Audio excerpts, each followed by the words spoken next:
बहुत स्वागत है आपका। मैं हूं आपके साथ ऋतु ज्ञानवानी। कमलनाथ के बीजेपी में शामिल होने की अटकलें अब तेज हो चुकी है। इसी बीच बड़ी खबर भी आ रही है। कमलनाथ के घर पर जय श्री राम का झंडा लगा है। बीजेपी में शामिल होने का एक और संकेत यहां से मिल रहा है। लगातार 10-11 दिनों से जो सियासी घटनाक्रम हम देख रहे हैं, उसके बाद यह भी एक बड़ा संकेत है। लगातार एक के बाद एक संकेत सामने आ रहे हैं। हमने ट्विटर की प्रोफाइल्स देखी, सोशल मीडिया पे अलग अलग तरह की प्रोफाइल चेंज हुई, बयान हमने सुने कि इनकार नहीं किया गया, साफ नहीं किया गया। उससे भी कहीं ना कहीं संकेत मिल रहे थे कि आप जल्द शामिल हो सकते हैं। आज ये बड़ा संकेत जब कमलनाथ के घर पर झंडा लगा है, श्री राम का ये झंडा लगा है, एक और संकेत बीजेपी में शामिल होने का। ये बड़ा संकेत कहीं ना कहीं नजर आ रहा है और ऐसे पूरे कयास लगाए जा रहे हैं कि आज कमलनाथ बीजेपी में शामिल हो सकते हैं। कमलनाथ और नकुलनाथ कमलनाथ और नकुलनाथ बीजेपी में शामिल हो सकते हैं। मध्य प्रदेश के पूर्व मुख्यमंत्री कमलनाथ के भाजपा में शामिल होने के करीब 1.25 महीने से अटकलें लग रही हैं और कल से ये अटकलें और तेज हो गई हैं और आज उनके घर पर इसी का एक राजनीतिक संकेत मिला है। ये इनका घर है और उसके पीछे आप देख सकते हैं घर पर एक ये झंडा लगा है, जो कहा जा रहा है कि श्री राम का झंडा है, इस पे हनुमान और श्री राम लिखा है। तो राजनीतिक रूप से अगर बात करें तो ये झंडा संकेत दे रहा है कि कैसे रास्ता भाजपा में शामिल होने का कमलनाथ बना रहे हैं। और उनके समर्थक पूर्व मंत्री सज्जन सिंह वर्मा, जिन्होंने सोशल मीडिया ऐप एक्स पर अपना जो पोस्ट किया है वो भी जय श्री राम लिखकर किया है, तो उनके समर्थक भी और वो खुद भी अब जय श्री राम करने के नारे लगा रहे हैं। सोशल ऐप एक्स पर सज्जन वर्मा जय श्री राम लिखते हैं और कमलनाथ के घर पर इस तरह का झंडा साफ साबित करता है कि कैसे भाजपा में शामिल होने के लिए धीरे धीरे रास्ता बन रहा है। अब कमलनाथ कब और कैसे भाजपा में शामिल होते हैं, बस इसका सबको बेसब्री से इंतजार है। कैमरामैन अनिल के साथ नई दिल्ली से अशरफ काज़मी, न्यूज़ 18। कमलनाथ का बीजेपी में शामिल होना लगभग तय है। ये तस्वीरें देखिए, आपको दिखाते हैं। कमलनाथ के घर पर श्री राम का झंडा लग गया। उनके समर्थक सज्जन सिंह वर्मा ने भी ट्वीट किया है और जय श्री राम लिखा है। ये कहा जा रहा है कि कमलनाथ के साथ कई विधायक भी बीजेपी में शामिल होंगे। ये तस्वीर आपके सामने, कमल के होंगे नाथ, ये बड़ा सवाल भी है, संकेत भी हैं, कयास हैं लगातार जो लगाए जा रहे हैं। शाम को बीजेपी में शामिल हो सकते हैं, ऐसे पूरे कयास लगाए जा रहे हैं। अब जो है श्री राम का झंडा उनके निवास पर लगा है। साथ ही साथ सज्जन सिंह वर्मा जो उनके करीबी हैं, सहयोगी हैं, उन्होंने भी कहीं ना कहीं संकेत अपने ट्वीट के जरिए दिए हैं।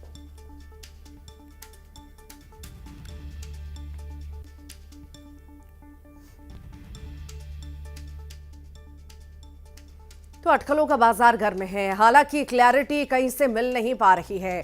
संकेत जरूर दिए जा रहे हैं, संकेत हर तरफ से मिल रहे हैं, चाहे वो कमलनाथ हो, नकुलनाथ हो या फिर सज्जन सिंह वर्मा हो या तमाम वो बड़े नेता हो। संकेत सबकी तरफ से मिल रहे हैं पर अब तक क्लैरिटी नहीं हो पाई है। हालांकि देखने वाली बात होगी, आज पूरे आसार हैं कि कमलनाथ, नकुलनाथ बीजेपी में शामिल हो सकते हैं। पूरे ऐसे कयास लगाए जा रहे हैं और इसी बीच ये बड़ी तस्वीर है जो सामने आई है। श्री राम का ये झंडा आप देख रहे हैं, ये तस्वीर देख रहे हैं। ज्यादा जानकारी लेंगे सहयोगी, चूंकि लगातार इस खबर पर नजर बनाए हुए हैं, पल पल का अपडेट भी हमें दे रहे हैं। अशरफ भी जुड़े हुए हैं, अनूप गुप्ता भी दिल्ली से जुड़े हुए हैं। अशरफ का रुख कर लेती हूँ। अशरफ, एक और संकेत, झंडा यहाँ पर श्री राम का, क्या मायने इसके और क्या लग रहा है, दिल्ली में कैसी हलचल? देखिए रितु, दिल्ली में तो राजनीतिक रूप से हलचलें तेज हो रही हैं लगातार, लेकिन अभी तक भी पिक्चर या ये कहा जाए जो धुंध है वो अभी साफ नहीं हुई, लेकिन संकेत जरूर मिल रहे हैं। कमलनाथ के आवास पर आप झंडा देख सकते हैं श्री राम का। उनके समर्थक पूर्व मंत्री सज्जन सिंह वर्मा अपना सोशल मीडिया ऐप एक्स पर जय श्री राम लिखते हैं, तो संकेतों में जरूर बताया जा रहा है। हालांकि कोई साफ शब्दों में स्थिति को साफ नहीं कह रहा है। ना तो कमलनाथ कुछ बोल पा रहे हैं, ना उनके बेटे नकुलनाथ कुछ इस बारे में साफ कह रहे हैं, लेकिन संकेतों में जरूर बात हो रही है। कल जैसे कमलनाथ आए तो उन्होंने पूछा गया, तो उन्होंने साफ कह दिया था कि जब होगा तो सब कुछ सबसे पहले मैं बताऊंगा, लेकिन उन्होंने इनकार या इकरार वाली कोई बात नहीं थी कि ना तो इनकार किया न इकरार किया, सिर्फ उसमें भी अगर वाला जोड़ दिया। तो ये भी उसी तरह का एक संकेत है। उनके आवाज पर इस तरह का झंडा लगना कहीं ना कहीं ये साबित कर रहा है कि वो भाजपा की राह पर चलने लगे हैं, उन्होंने उस राह को अपना लिया है। हालांकि अभी इसकी घोषणा होना बस बाकी है, और वो घोषणा आज जब राष्ट्रीय भाजपा का अधिवेशन समाप्त हो जाएगा तब उनकी मुलाकात कमलनाथ की राष्ट्रीय नेतृत्व से होगी, और उसके बाद फिर पूरी स्थिति साफ हो जाएगी कि वो कब और किन शर्तों पर भाजपा में शामिल होंगे। हाँ, क्योंकि इतना बहुत साफ है कि कमलनाथ जिस देश में राजनीति का उनका कद है, तो वो जब मुलाकात करेंगे तो वो मुलाकात पार्टी के राष्ट्रीय नेतृत्व से होगी, और उसके बाद ही उनकी भाजपा में ज्वाइनिंग होगी। यानी वो पार्टी के राष्ट्रीय अध्यक्ष जेपी नड्डा से भी मुलाकात हो सकती करेंगे, अमित शाह से करेंगे, गृह मंत्री से, प्रधानमंत्री से भी मुलाकात हो सकती है। तो ये जितने राष्ट्रीय नेतृत्व बड़े आदमी हैं वो जरूर कमलनाथ से मिलेंगे, और उनके आश्वासन पर कि उनको कैसा पद दिया जाए, किस कहाँ उनकी पोजीशन होगी, तमाम जो शर्तें होती हैं राजनीतिक रूप से वो सब होंगी, तभी वो ज्वाइन करेंगे। जी वाकई अशरफ, देखिए इतना आसान भी नहीं होगा बीजेपी में चले जाना, और अगर बीजेपी में ये दिग्गज जाते हैं तो कहीं ना कहीं बीजेपी के लिए भी कई सारे चैलेंजेस होंगे या मुसीबतें भी हम कह सकते हैं। जो बीजेपी में ऑलरेडी हैं वो किस तरह से रिएक्ट करते हैं वो भी बहुत बड़ी बात होगी। आप लगातार बने रहिए, अनूप भी हमारे साथ जुड़े हुए हैं। अनूप, यहाँ पे महापलटी हो रही है, और महापलटी की कहीं ना कहीं पटकथा तैयार हो चुकी है, पर संकेतों में क्या लगता है ये क्लैरिटी हो जाएगी शाम तक? और आखिर अभी तक आपको भी क्या कुछ समझ में आ पा रहा है? सुबह से महाधिवेशन भी चल रहा है, उसके बाद किसी तरह का कोई जिक्र किया गया हो कि कोई बैठक होगी या चर्चाएं होंगी? देखिए, आपको बता दूं कि तकरीबन 2:30 बजे तक महाधिवेशन की बैठक चलनी है।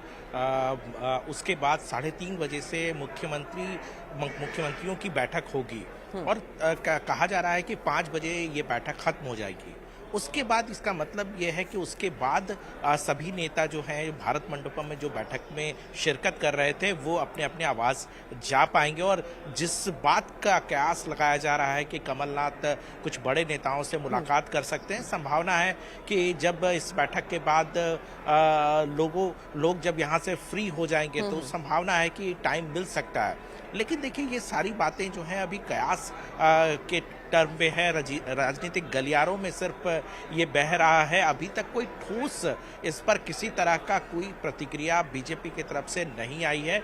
बीजेपी का सिर्फ यही कहना है कि कोई भी बड़ा नेता अगर बीजेपी के विचारधारा से अगर जुड़ना चाहता है, प्रधानमंत्री नरेंद्र मोदी के विचारों से जुड़ना चाहता है, तो उनका वो स्वागत करेंगे। ऐसे में अगर उनका कुनबा बढ़ता है तो उसमें इनको कोई दिक्कत नहीं होगी। हालांकि आपको इतना जरूर बता दूं कि बीजेपी के अंदर खाने भी कहीं ना कहीं विरोध का जो है वो स्वर जरूर उभर कर आ रहा है। तेजिंदर बग्गा हैं जो दिल्ली बीजेपी के हैं, उन्होंने कहा है कि सिख दंगों में एक तरह से उन पर आरोप लगा था, तो ऐसे में कमलनाथ जो है वो बीजेपी में नहीं आ सकते। तो तमाम चीजें ये भी हो सकता है ना अनूप की यहाँ पर जैसी स्थिति हम देख रहे हैं, हो सकता है कि सिर्फ कमलनाथ जिस तरह से भविष्य देख रहे हैं नकुलनाथ का, कि राजनीति का भविष्य किस तरह से अधर में जाता हुआ, अंधेरे में जाता हुआ नजर आ रहा है।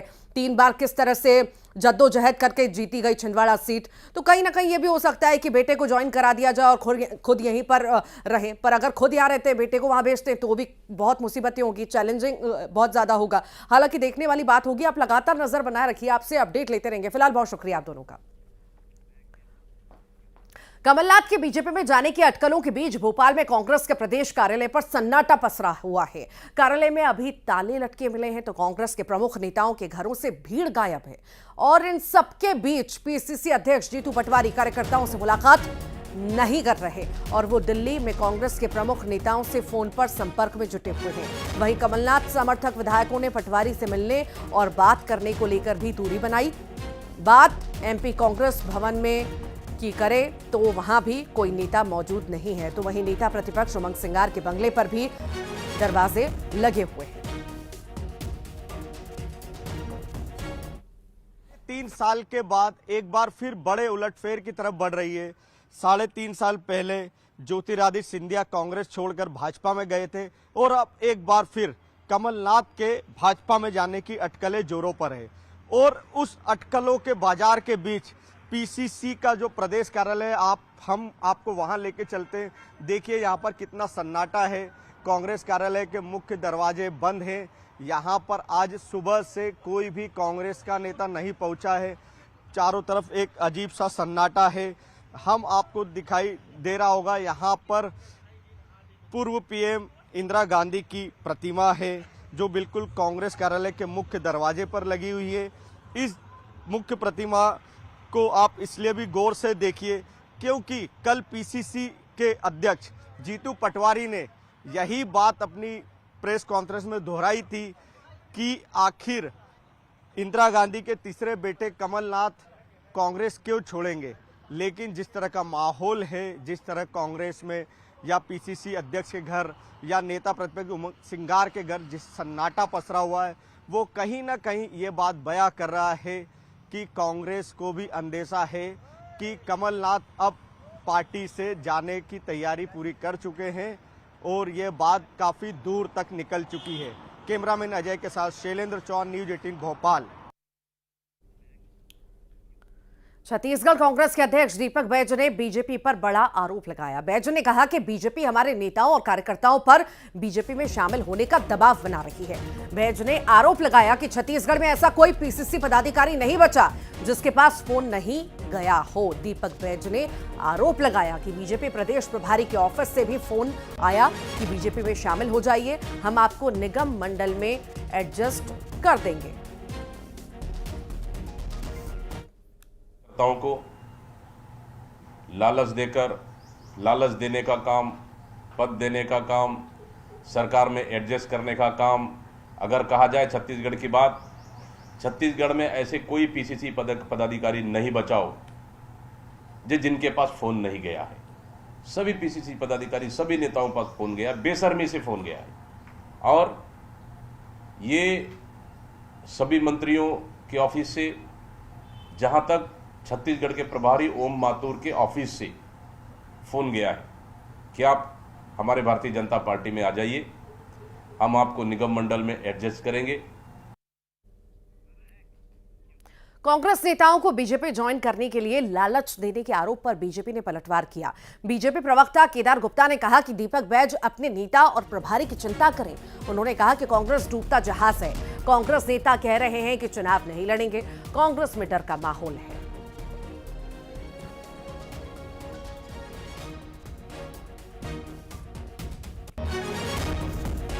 जी अच्छे नेता हैं, उनको अपनी प्रभारी शैलजा जी की चिंता करनी चाहिए। और दिल्ली में महाअधिवेशन चल रहा